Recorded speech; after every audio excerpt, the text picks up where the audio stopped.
Nous allons maintenant découvrir l'histoire de la Samaritaine dans le chapitre 4 de l'évangile de Jean. Quand Jésus apprit que les pharisiens avaient entendu dire qu'il faisait plus de disciples et en baptisait plus que Jean, bien qu'à vrai dire ce ne fut pas Jésus qui baptisait, mais ses disciples, il quitta la Judée et retourna en Galilée. Il lui fallait traverser la Samarie. Et il arrive à une ville de Samarie appelée Sichar, près de la terre jadis donnée par Jacob à son fils Joseph. Là se trouve le puits de Jacob. Et Jésus, fatigué par la route, s'était donc assis près du puits. C'était environ la 6e heure. Une femme de Samarie vient pour tirer de l'eau. Jésus lui dit : « Donne-moi à boire. » Ses disciples, en effet, s'en étaient allés à la ville acheter des provisions. La Samaritaine lui dit : « Comment ? Tu es juif et tu me demandes à boire, à moi, une Samaritaine ? » Les Juifs, en effet, n'ont pas de relation avec les Samaritains. Il faut lire l'histoire biblique pour le comprendre. Et Jésus lui répondit : « Si tu savais le don de Dieu, et qui est celui qui te dit : Donne-moi à boire, c'est toi qui l'en aurais prié, et il t'aurait donné de l'eau vive. » « Seigneur, lui dit-elle, tu n'as rien pour puiser, le puits est profond. Où donc prends-tu l'eau vive ? Serais-tu plus grand que notre père Jacob, qui nous a donné ce puits, et y but lui-même, ainsi que ses fils et ses troupeaux ? » Jésus lui répondit : « Quiconque boit de cette eau aura encore soif. Mais celui qui boira de l'eau que je lui donnerai n'aura plus jamais soif. L'eau que je lui donnerai deviendra en lui une source d'eau jaillissant jusque dans la vie éternelle. » « Seigneur, lui dit la femme, donne-moi cette eau-là, afin que je n'ai plus soif et que je n'ai plus à passer ici pour puiser. » Jésus lui dit : « Va, appelle ton mari et reviens ici. » Elle répondit : « Je n'ai pas de mari. » Jésus lui dit : « Tu as raison de dire : je n'ai pas de mari, car tu as eu 5 maris. Et l'homme que tu as maintenant n'est pas ton mari.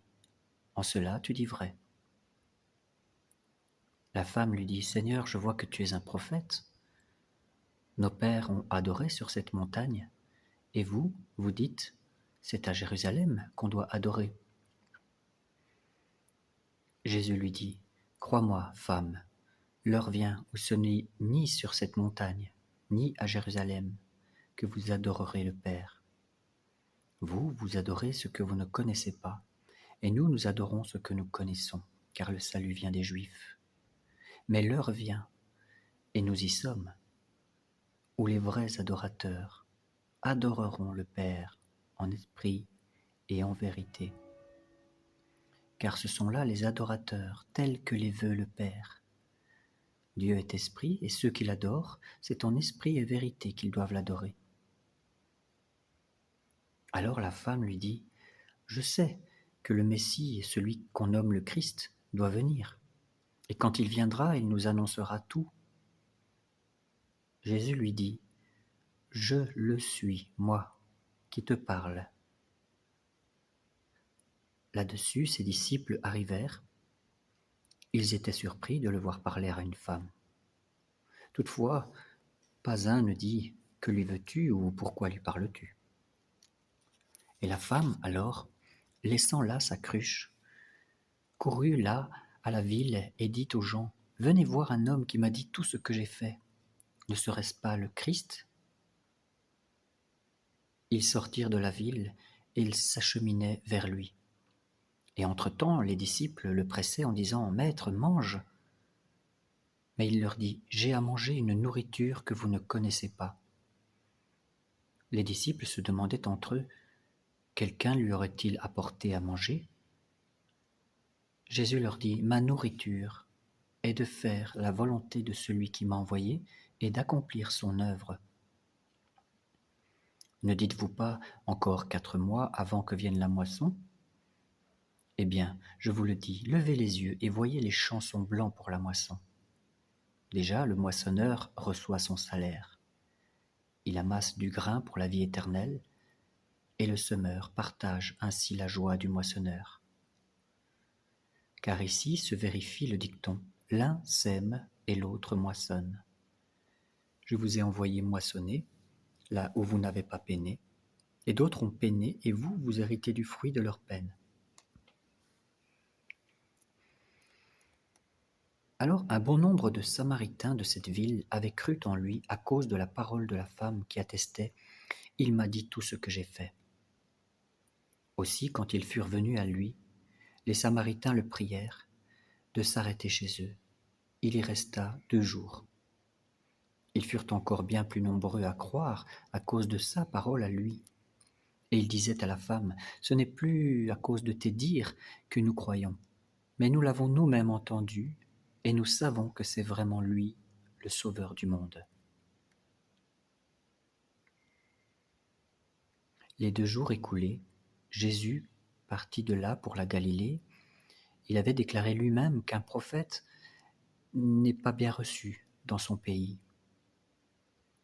À son arrivée en Galilée, les Galiléens l'accueillirent. Ils avaient vu tout ce qu'il avait fait à Jérusalem lors de la fête, car eux aussi étaient allés à la fête. Alors Jésus retourna à Cana, en Galilée, où il avait changé l'eau en vin. Or il y avait un fonctionnaire royal, dont le fils était malade, à Capernaum. Et ayant appris que Jésus était arrivé de Judée en Galilée, il alla le trouver, et il le priait de descendre guérir son fils, qui se mourait. Jésus lui dit, « Si vous ne voyez des signes, des prodiges, alors vous ne croirez pas. » « Seigneur, lui répondit l'officier, descends avant que ne meure mon fils. » Jésus lui dit, « Va, ton fils vit. » L'homme crut à la parole que Jésus lui avait dite et se mit en route. Déjà, il descendait la côte, quand ses serviteurs, venus à sa rencontre, lui dirent que son enfant était vivant. Mais l'officier leur demanda à quelle heure il s'était trouvé mieux. Et ils répondirent, « C'est hier, à la 7e heure, que la fièvre l'a quitté. » Alors le père reconnut que c'était à l'heure même où Jésus lui avait dit, « Ton fils vit. » Et il crut, lui et toute sa famille. Ce fut là un second signe accompli par Jésus à son retour de Judée en Galilée. Au nom du Père, du Fils et du Saint-Esprit, merci pour ta parole, Seigneur.